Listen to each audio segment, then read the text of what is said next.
विधानसभा अध्यक्ष राहुल नार्वेकर आपल्यासोबत आहेत। सर, तुम्ही मतदारसंघाची आज पाहणी करायला आलेला आहात। इथले रस्त्यांचे प्रश्न, त्याचबरोबर मेट्रोचं काम सुरू असल्यामुळे होणारी वाहतूक कोंडी आणि जे रस्ते सध्या ज्या अवस्थेमध्ये पाहायला मिळत आहेत, त्यामुळे येणाऱ्या गणेशोत्सव काळामध्ये होणारी सगळ्या भाविकांची अडचण, या सगळ्याकडे कशा पद्धतीने अधिकाऱ्यांशी चर्चा केलेली आहे आणि काय नेमकं या रस्त्यांवरती पाहायला मिळतं? जगन्नाथ शंकर शेट रोड चिरा बाजारमधला हा परिसर हा गणपती विसर्जन आणि आगमनासाठी गणपती बाप्पाच्या मूर्त्या ज्या आहेत त्या इकडनं येतात जातात आणि हा एकच रस्ता आहे ज्याच्यावरनं सगळं नॉर्थ बाउंड ट्रॅफिक जातं।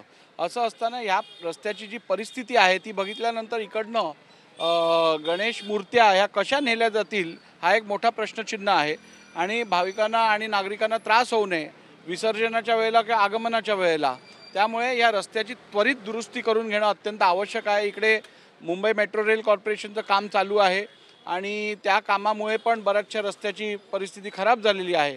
तर आज इकडे मेट्रो रेलचे अधिकारी आहेत, इकडे डेप्युटी म्युन्सिपल कमिशनर मॅडम आहेत, इकडे वॉर्डाचे अधिकारी आहेत, या सगळ्यांसमवेत आम्ही संयुक्त अशी फेरी घेतलेली आहे आणि यातून जिथे जिथे अडचणी आहेत त्या सोडवण्याचा आमचा प्रयत्न आहे। पुढच्या आठवड्याभरात हा जगन्नाथ शंकर शेट रोड हा कम्प्लिटली ह्याच्यावरती आम्ही रिपेअर्स करून मूर्त्यांना कुठची अडचण होणार नाही ह्याची खबरदारी घेण्यासाठी इकडे आहोत। अधिकाऱ्यांना प्रत्यक्षात सोबत घेऊन तुम्ही रस्त्याची पाहणी केलेली आहे। हे ज्या अडचणी पाहायला मिळत आहेत त्या सुटतील का? गणेशोत्सव अगदी महिनाभरावरती होणार? आमचा पूर्ण प्रयत्न असणार आणि ते आम्ही अधिकाऱ्यांकडून करून घेऊ। दुसरा एक सर, राजकीय प्रश्न, सामनामधून आज बातमी अशी छापून आलेली आहे की राहुल नार्वेकर कदाचित मंत्री होतील आणि सुधीर मुनगंटीवार यांना विधानसभा अध्यक्षपद मिळू शकतं। तुम्ही अध्यक्ष म्हणून आताही काम करत आहात, चांगलं काम तुम्हाला तुमच्या कारकिर्दीमध्ये करता आलेलं आहे। मंत्रिपदाबद्दल काय वाटतं? जर ती जबाबदारी मिळाली तर कशा पद्धतीचा विश्वास? नाही, मी ज्या भूमिकेत आहे, जी जबाबदारी मला दिली आहे त्याच्याशी मी अत्यंत त्यातनं मी संतुष्ट आहे। चांगलं काम करायची संधी मिळालेली आहे। माझा पक्ष जी जबाबदारी मला देईल ती मी स्वीकारायला तयार आहे। पक्षश्रेष्ठी दिल्लीमध्ये आहेत आणि त्यांच्याकडनं जर अशा पद्धतीचा विश्वास दाखवला गेला तर राहुल नार्वेकर यांची भूमिका काय असेल? जी जबाबदारी मला माझा पक्ष देईल ती जबाबदारी मी पार पाडेल। अधिवेशन काळामध्ये बऱ्याचशा गोष्टी गाजल्या, अनेक मंत्र्यांबद्दलचे वादग्रस्त जे काही घटना आहेत त्यासुद्धा पाहायला मिळाल्या। तर अशा पद्धतीनं या सगळ्या मंत्र्यांना डच्चू दिला जाईल ही देखील चर्चा आहे। संजय राऊत वारंवार एक आरोप करत आहेत की मंत्रिमंडळातल्या जवळपास 8 मंत्र्यांना डच्चू दिला जाईल। तसं काही चिन्ह आहेत का भाजपमध्ये, खास करून भाजपच्या? नाही, बघा, सरकार जेव्हा काम करत असतं तेव्हा लोकांचं म्हणजे जनतेचं हित ध्यानी ठेवून काम करत असतं।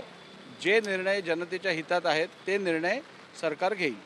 आपण पाहतोय की विधानसभा अध्यक्ष आणि कुलाबा विधानसभा मतदारसंघाचे आमदार राहुल नार्वेकर आपल्यासोबत होते आणि मला पक्ष म्हणून जी जबाबदारी पक्षाकडून दिली जाईल त्यावरती मी काम करायला तयार आहे। सध्या विधानसभा अध्यक्ष म्हणून काम करताना मी संतुष्ट आहे, मला चांगलं काम करता आलेलं आहे। त्यामुळे मंत्रिपदाबद्दल जरी सुद्धा येत्या काळामध्ये पक्षश्रेष्ठींकडून विचार होतो तर ती सुद्धा जबाबदारी म्हणजे स्वीकारायला किंवा काम करायला मला आवडेल अशा पद्धतीचा विश्वास सुद्धा त्यांनी व्यक्त केला आहे। शिवाय काळबादेवी परिसरामध्ये मेट्रोच्या कामामुळे होणारी वाहतूक जी काही कोंडी आहे किंवा येत्या काळातले रस्त्यांचे प्रश्न सुद्धा आहेत ते गणेशोत्सवाच्या आधी सोडवण्यासाठी प्रयत्न सुरू आहेत। त्यासाठी अधिकाऱ्यांच्या सोबत ही सगळी बैठक जी आहे ती घेतली जाते असं देखील त्यांनी सांगितलेलं आहे।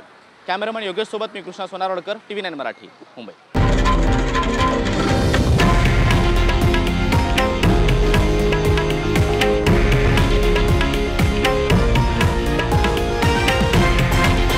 हे आहे देशातील नंबर 1 न्यूज नेटवर्क आणि आपण पाहत आहात TV9 मराठी, एकमेव।